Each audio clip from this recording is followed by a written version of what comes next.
Hi friends, welcome to the third part regarding Introduction to Mechanical Vibrations, the fifth module of KTO, Dynamics of Machinery subject.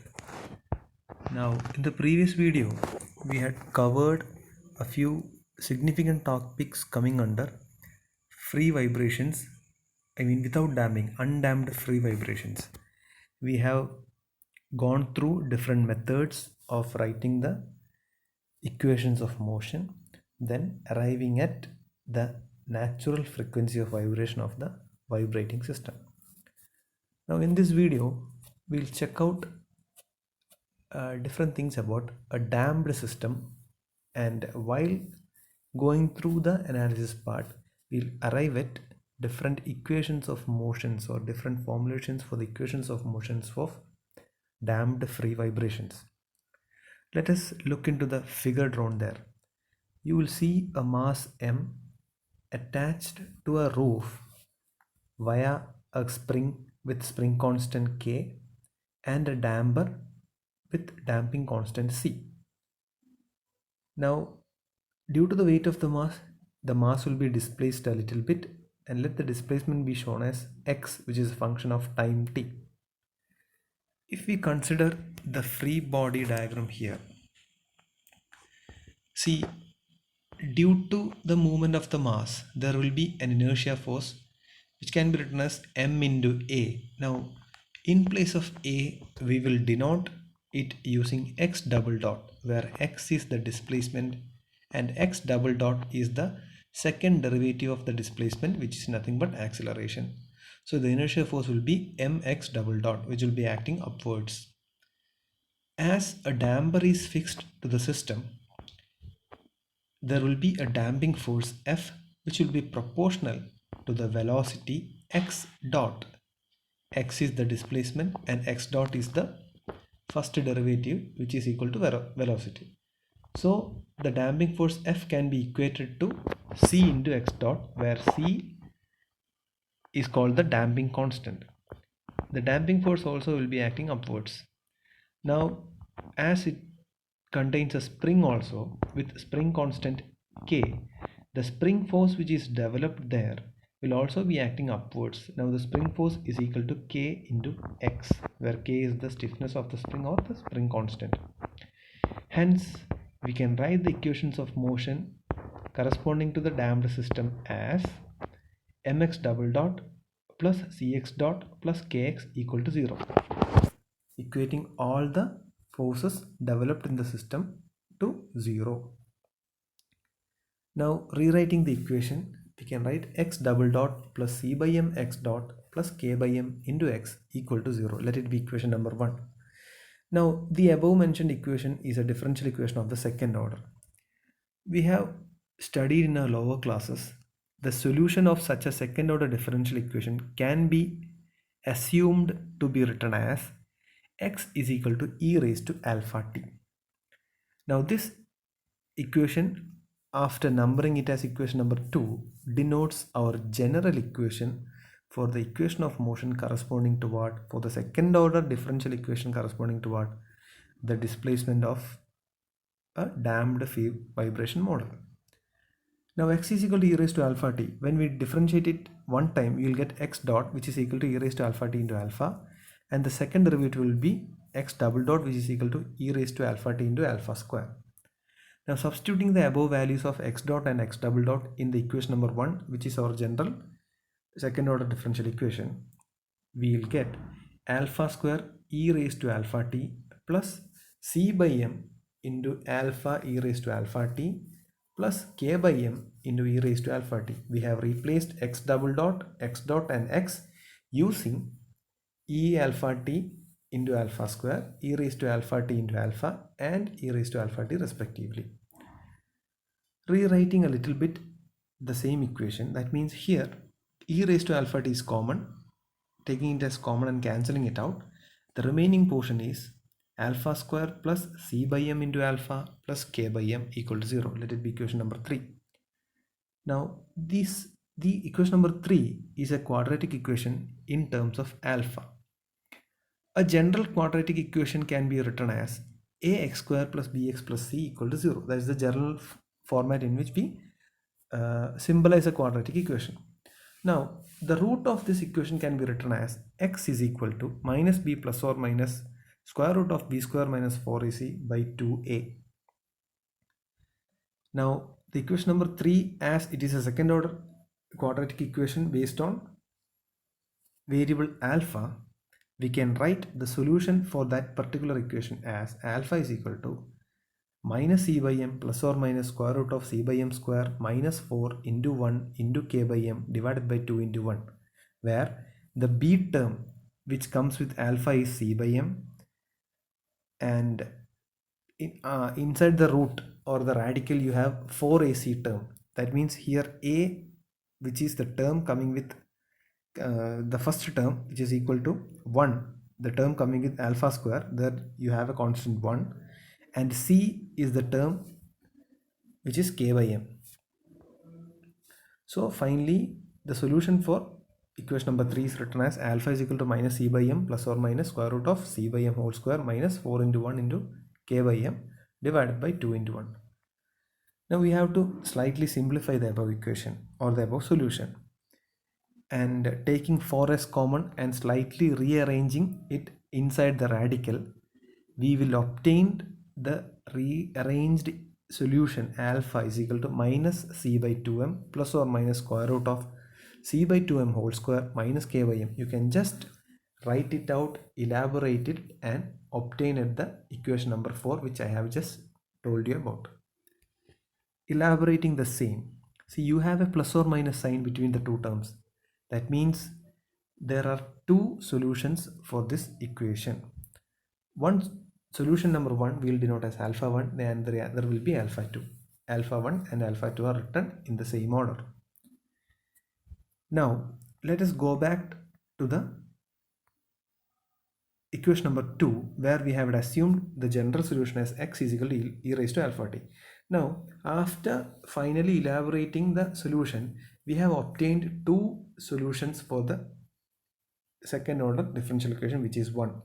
Hence, the general assumption or the assumption we have made for the general solution, we have to slightly rearrange that particular general solution also. Now, hence the original solution, equation number 2, should be modified as, we have to rewrite that one as x equal to a into e raised to alpha 1t plus b into e raised to alpha 2t. That will be equation number 5, where capital A and B are the arbitrary constants.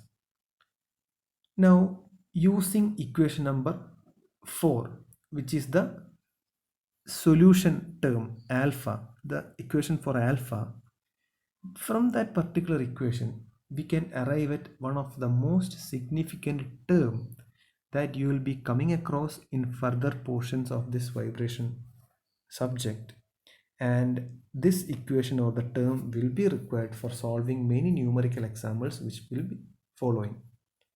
That particular term is known as damping ratio. We can define damping ratio from the equation number 4, that means the equation of the solution alpha.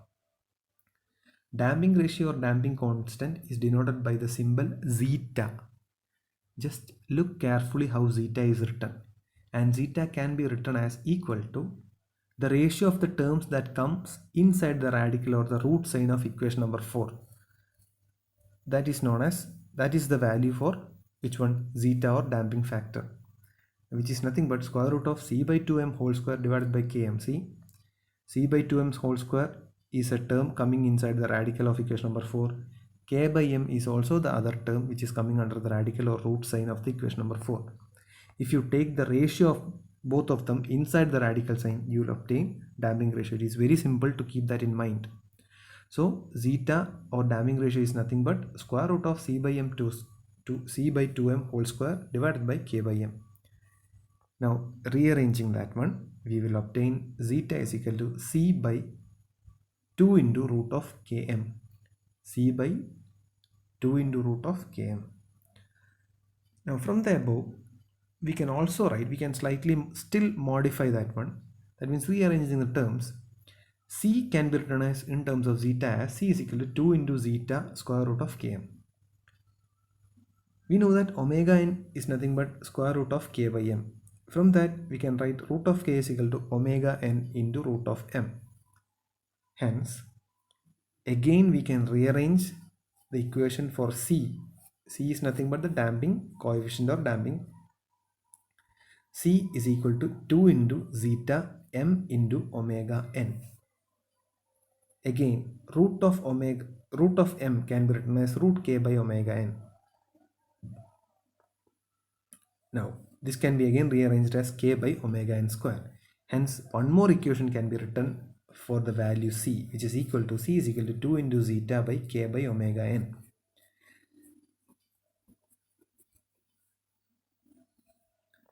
Coming back to our differential equation, see once again, so the equations which I have written inside the red box, that means different equations for zeta or damping factor and different equations corresponding to the value of c are very important, concerned with the numerical examples that you will be asked in the university examination. So be very careful with those equations, keep those equations in mind. Coming back to our differential equation, that is x double dot plus c by m into x dot plus k by m into x equal to 0.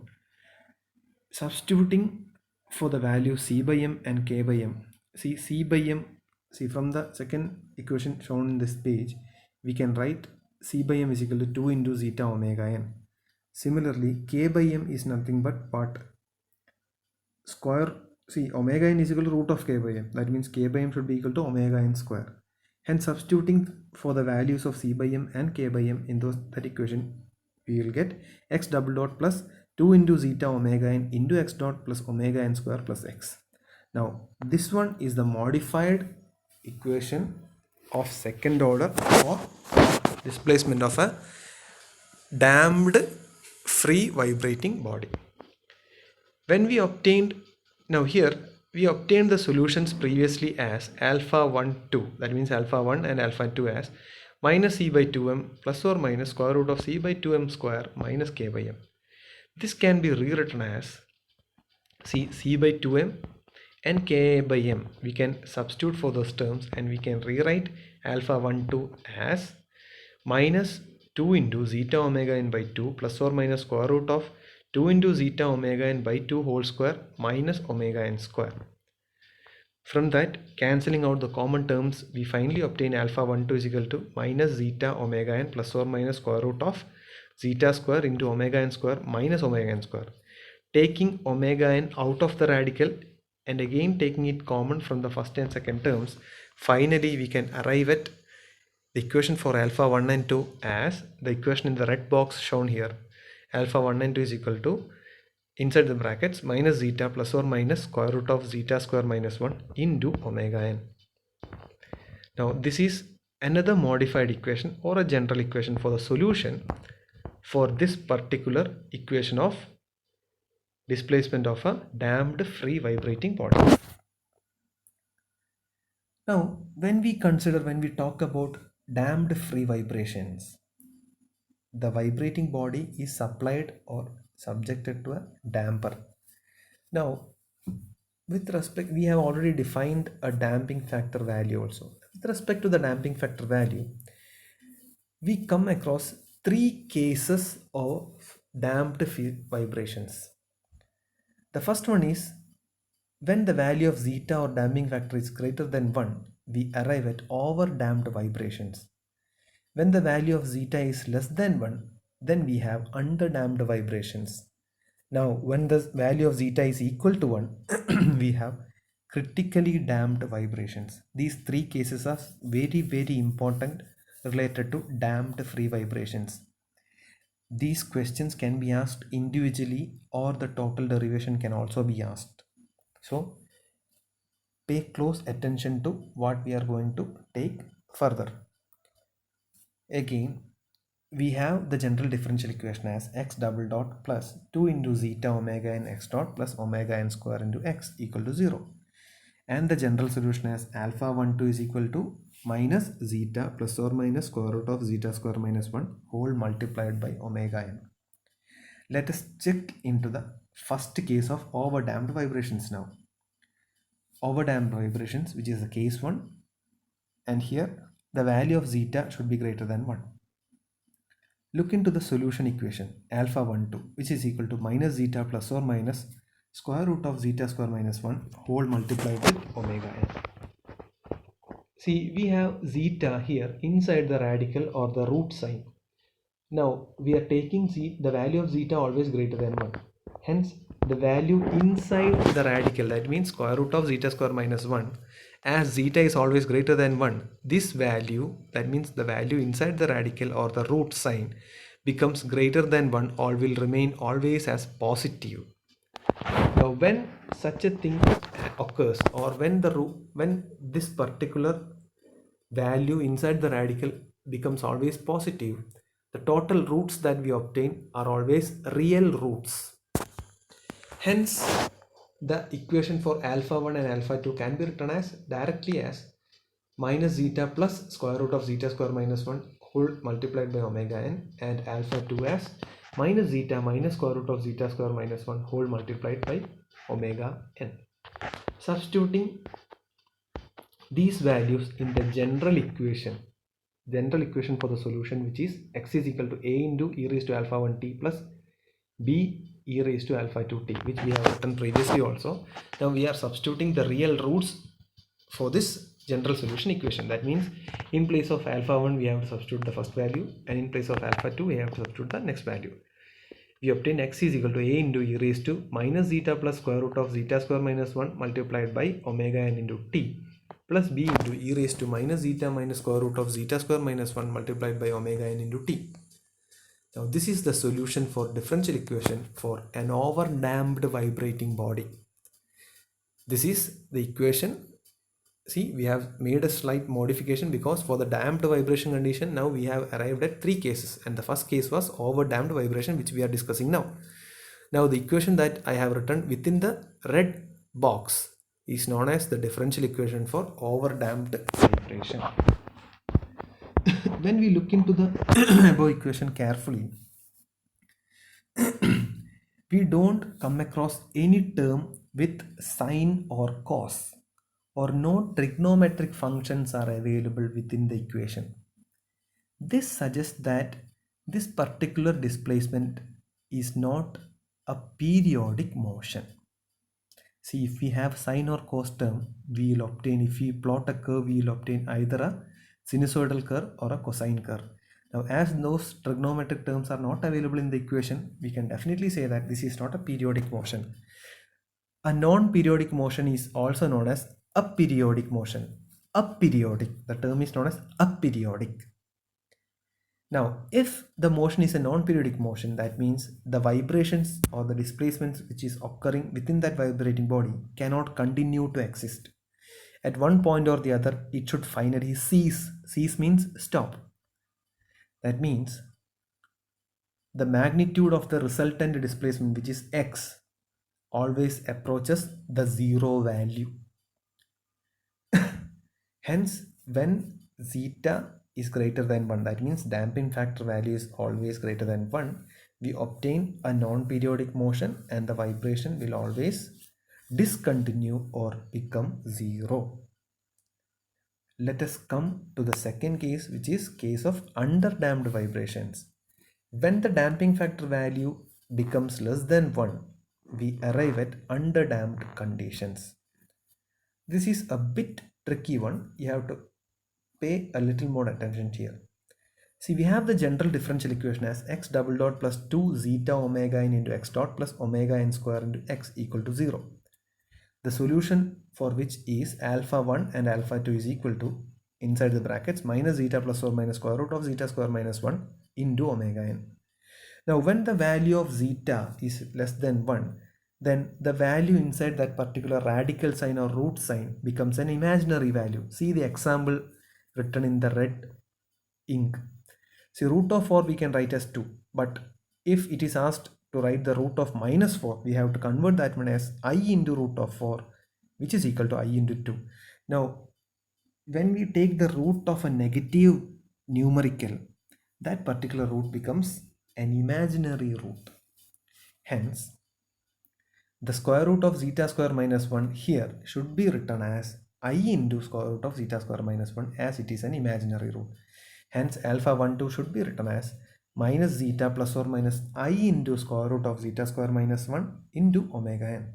Substituting the above in our general equation, that means a into e raised to alpha t plus b into e raised to alpha 2t, we obtain the equation as x is equal to a into e raised to minus zeta plus minus I into square root of zeta square minus 1 into omega n t plus b into e raised to minus zeta minus I into square root of zeta square minus 1 into omega n t. That is, now again rearranging the terms with respect to real and unreal or imaginary parts, x is equal to, and splitting up the brackets open, minus zeta omega n a into e raised to minus zeta omega n t plus I into square root of zeta square minus 1 into omega n t plus b into e raised to minus zeta omega n t minus I into square root of zeta square minus 1 omega n t. Here e raised to minus zeta omega t can be taken as a common value, and finally we will obtain x is equal to e raised to minus zeta in omega n t as a common value multiplied by, inside the curly brackets, a into e raised to I square root of zeta square minus 1 omega n t plus b into e raised to minus I square root of zeta square minus 1 omega n t. Now we are going to introduce a new term here which is known as omega d. See, what is omega n? Omega n is the natural frequency of vibration of a vibrating body. Now, instead of omega n, we are introducing a new term, omega d. What is omega d? The value of omega d is nothing but square root of zeta square minus 1 into omega n should be taken as omega d. Now, substituting omega d in the previous equation, we obtain x is equal to e raised to minus zeta omega n t, inside curly brackets, a into e raised to I omega dt plus b into e raised to I omega dt.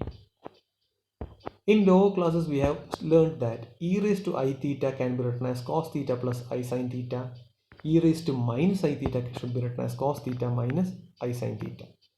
Substituting the same situation in the above equation, we can rearrange the equation as x is equal to e raised to minus zeta omega n t multiplied by, inside the curly brackets, a into cos omega dt plus I sin omega dt plus b into, inside the brackets, cos omega dt minus I sin omega dt. Just compare this one with e raised to I theta and e raised to minus I theta. How we write e raised to I theta and e raised to minus I theta? Simply compare this equation with those things. Okay, it is very simple, direct substitution. Just please be careful while writing. Now, rearranging the cos terms and sin terms together, we can write x is equal to e raised to minus zeta omega n t, inside the curly brackets, cos omega dt into a plus b plus I sin omega dt into a minus b. See, taking the cos terms together and taking the common term. Similarly, making the sin terms together and taking sin terms as common. Now again, let capital A plus b can be taken as c and I into a minus b should be taken as d. Let us introduce two more terms, c and d, capital C and d, for simplification. Hence, we can rewrite the equation as x is equal to e raised to zeta omega n t into c cos omega dt plus d sin omega dt. Just substituting a plus b and I into a minus b. Let again, for further simplification or further rearrangement, let us take capital C is equal to x, capital X into sin phi, and capital D is equal to capital X into cos phi. Again, we can rearrange the equation as x is equal to e raised to minus zeta omega n t, inside the brackets. In place of c, we have to write x sin phi, and in place of d, we have to write x cos phi. Hence, this becomes x into sin phi cos omega dt plus x into cos phi sin omega dt. Slightly rearranging, we will be taking x, capital X, as common, and again we can rewrite as e raised to zeta omega n t into x, inside the bracket, sin phi cos omega dt plus cos phi sin omega dt. This is similar to sin A cos B plus cos A sin B. Now, this using the trigonometric function relation, we can rearrange the solution x equation for x as x is equal to e raised to zeta omega n t x capital X into sine omega dt plus phi. The above equation in the red box is known as the general solution for the case of underdamped vibration. Now, similar to the previous case, that means the overdamped case, let us break the equation into the corresponding terms which it contains. See, we have a term with sine value, that is a trigonometric function. If we have a trigonometric function within the equation of displacement, then we can surely say that that particular displacement is an oscillating motion or a sinusoidal motion. We have a term with e and e raised to minus zeta omega n. That means we have an exponent term with respect to e, which suggests that when time t increases, the displacement x should be decreasing. When time reaches the maximum value, maximum time period, the displacement should be equal to 0. And x term suggests the maximum amplitude, capital X term suggests the maximum amplitude. Hence, the underdamped condition, if we draw a plot or a graph, then we will obtain x. See, the curve will be obtained as given here. The x-axis denotes time period t and the y-axis denotes amplitude x. See, it's a sinusoidal decreasing curve where the maximum amplitude x will decrease step by step during each phase. We have discussed the overdamped case in the previous section. If you draw a graph for the overdamped case where zeta is greater than 1, the graph will look somewhat like this. That means from a maximum amplitude value x, the displacement will surely stop to exist. It will be becoming 0. Hence, finally, for summing up, the response or general solution for the underdamped case of vibration is nothing but x is equal to e raised to minus sine omega t x sine omega dt plus phi. Now, considering the previous graph of underdamped case, see, the graph here shown is that one for an underdamped case. Now, let the first maximum amplitude be x0, the second amplitude be x1, third one be x3, next one be x4, and so on. They are the decreasing amplitudes. Now, let us just give a thought about the ratios of the amplitudes here. See, the general solution was x is equal to small x is equal to capital X into e raised to minus zeta omega n t inside the bracket sine omega dt plus phi. We have already written the general solution. Now, x is displacement, correct? Now, the different displacements or amplitudes shown here are x0, x1, x2, x3, etc. Now, from this equation, if we want to write the displacement corresponding to x0, we can write it as, see, before that, x0 is the amplitude occurring at time 0. It is the initial amplitude. So, x0 occurs for the value of time 0. So, x0 can be written as x0 into capital X into e raised to zeta omega n for the t value substitute 0 multiplied by sine omega d into 0 plus phi. Now, the sine term will remain as sine phi only because omega d into 0 will become 0. Hence, x0 can be written as x0 is equal to x into e raised to 0 sine phi. For the time being, let us keep e raised to 0 as e raised to 0 itself. Now, let us go for the second amplitude, which is x1. Now, x1 is occurring after one time period, one time interval. Hence, that particular time is given as one time period td, t suffix small d. So, x1 occurs at t is equal to td, capital T. Hence, for the equation of x1, we can write x1 is equal to capital X into e raised to zeta omega n td sine bracket omega d into td plus phi. See here, in terms of, in place of small t, we have substituted capital TD. Now here, omega is angular displacement, which will have a maximum value of 2 pi, which is 360. Hence, the value for omega d should be, for omega the maximum value is 2 pi, hence for omega d it should be 2 pi by td. because it occurs within a time period of Td. Hence Td can be written as 2 pi by omega d. Substituting the same in the above equation, we can rewrite x1 is equal to capital X into e raised to minus zeta omega in Td into sine into omega d into, in place of Td we substitute 2 pi by omega d plus 5. Cancelling out the common terms, ultimately we obtain small x1 is equal to capital X into e raised to minus zeta omega in Td sine phi. So we have two values for the amplitudes x0 and x1. If we take the ratio x0 by x1, we will obtain x into e raised to 0 sine phi divided by x into e raised to minus zeta omega in Td sine phi.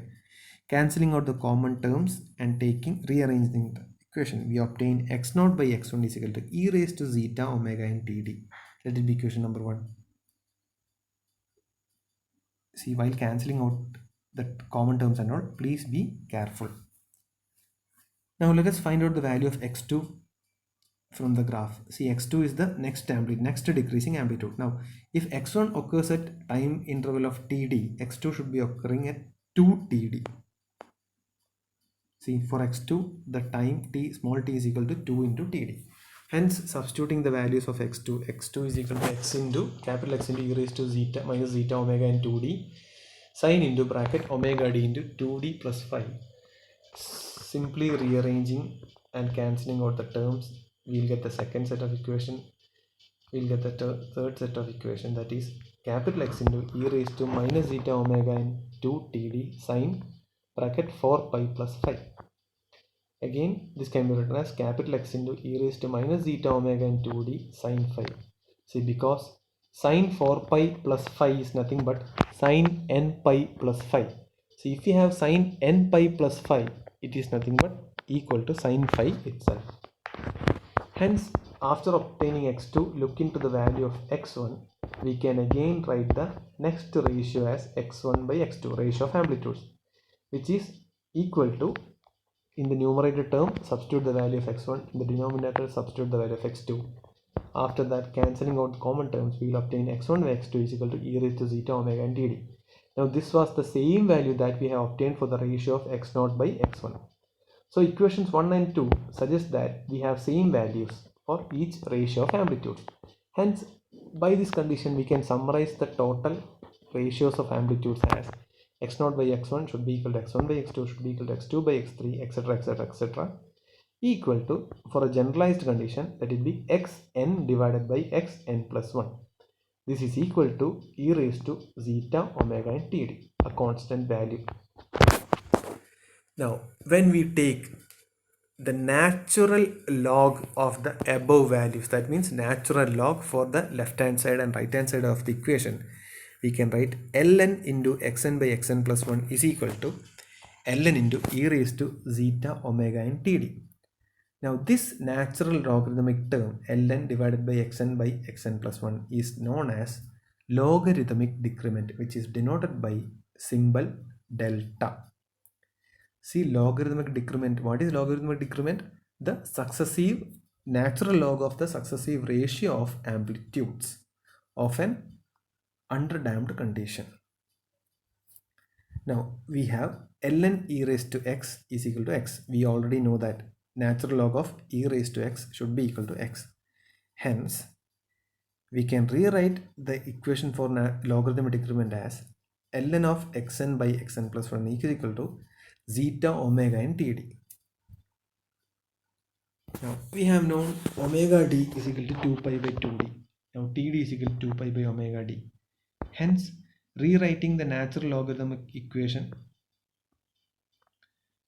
using Td is equal to 2 pi by, in the place of omega d, we will substitute, originally we have taken omega d is equal to square root of 1 minus zeta square into omega n.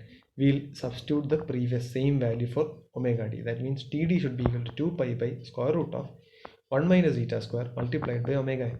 Hence, logarithmic decrement can be again rewritten as delta is equal to zeta into omega n multiplied by 2 pi by square root of 1 minus zeta square omega n, which is equal to 2 pi zeta divided by 1 minus zeta square.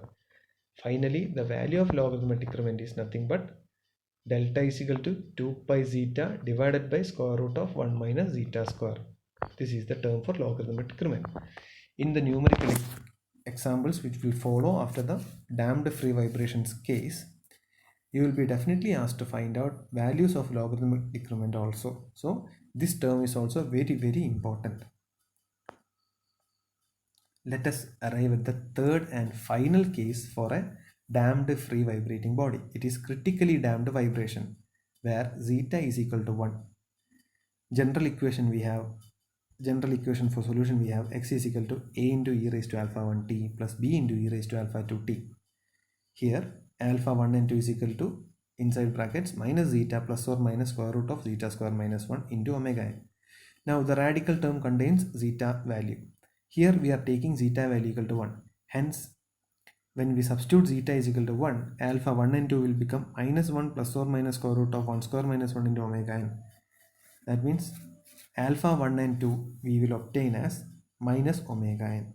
What does this suggest? The value of alpha 1 is same as value of alpha 2, which is equal to omega n. That means here the roots are real and equal. If we have real and equal roots for a differential equation, we can write x is equal to a into e raised to minus omega n t plus b into e raised to minus omega n t, just substituting the values of alpha 1 and alpha 2. We will take e raised to minus omega n t as common and write x is equal to capital A plus b into e raised to minus omega n t. Here let us just break down this general solution equation also. We don't have any term with respect to sine or any trigonometric function in the above equation. Hence this is also a non-periodic function, or the motion is non-periodic. Here when the term t reaches infinity, tends to infinity, the value e raised to minus omega t tends to become 0. That means when e raised to minus omega t tends to 0, here the oscillations will stop to exist. And same as the case of underdamped condition, the oscillations will finally come to rest. But if we compare the above with underdamped conditions case, here the critically damped vibrating system will take lesser time in making the displacement values to 0. If we plot the graph will be somewhat like this. See the two curves corresponding to underdamped and critically damped conditions, overdamped and critically damped conditions. So students, the topic regarding damped free vibrations is very important, because the total derivation can be asked as such, or few parts of the derivation can also be asked. Also, you might expect questions regarding explanation about overdamped conditions, underdamped conditions, or critically damped conditions. Similarly, the equations corresponding to damping factor zeta and the damping coefficient small letter c, as well as the equations corresponding to logarithmic decrement, are also very important with respect to the numerical questions that we should expect from this topic. I know this is a bit lengthy and a complex topic, but I have maximum tried myself to make it as light as possible in a much simplified manner. Please go through the video once again, write down all these derivation and equations, and try to keep the set of equations in your mind. Even if you don't by heart that one, just see how we are arriving at those equations. It is very important, because if you are not into by hearting the equations, then you should know where one equation will start, or where the derivation starts, where you have to introduce new terms, and how the significant equations which have been pointed out comes into place. So once again, please go through the video and write down all the derivation and important equations. Thank you.